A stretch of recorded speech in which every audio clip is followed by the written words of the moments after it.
Introduce our keynote speaker. And every time I am honored to introduce someone who dedicated 24 years of his life in service to our country in uniform and retiring as a colonel. After so many introductions, it has been and always been an honor to introduce someone who we in the veteran community have dubbed our next guest as the veteran's veteran. For what he had accomplished while in uniform and the many things he has accomplished for the veteran community since his military service. So without further ado, it is my pleasure to introduce Colonel and our Congressman, Chris Gibson.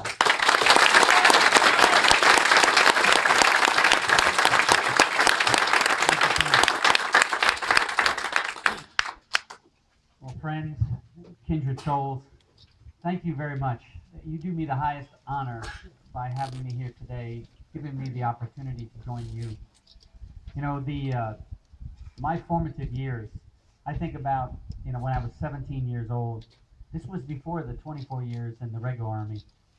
I spent 5 years in the New York Army National Guard as an enlisted man, a private, and all of my instructors, all my non-commissioned officers were Vietnam veterans. Mechanical ambush, basic Army rifle marksmanship, every single thing that I learned about what you needed to survive as an infantryman, I learned from Vietnam veterans. They made such a huge impact on my life and really set me up for when I went in the regular Army as a lieutenant. I remember one of my NCOs down in the basic course, and he was like, "How the heck do you know so much about ambushes?" I said, "I learned it from the folks who could only teach it best, those that served over there in Vietnam." And my first battalion commander when I was in the regular Army, and my sergeant major, Vietnam veterans. And, they were such humble souls. You could tell that, candidly, they were carrying what I guess some would call baggage. But they never talked of it. They were focused on their service. They were focused on teaching us. This was the mid-'80s, when our military was working very hard to professionalize and prepare. And it was all that expertise that prepared our military for Desert Shield, Desert Storm. And as Mr. Fay mentioned, after that war, and after this current war, America has embraced our veterans when we got home. We'll never be able to make up, even make right, what we got wrong in Vietnam as a country. But it was our Vietnam veterans who put a focus for our people to make sure that never again would politics ever be put and foisted upon the soldier who's doing the duty that they've been asked to do. So when the history books are written, long from now, Vietnam veterans, your generation, will sit astride to the greatest generation.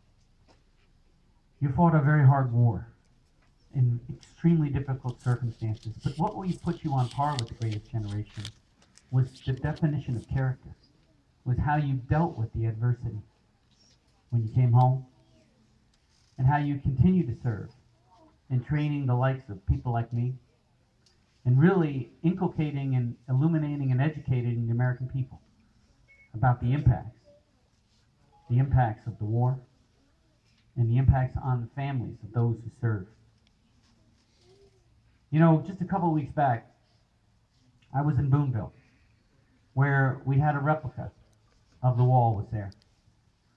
And over the course of a weekend, every single one of the names, the 58,307, every single one of the names was read aloud.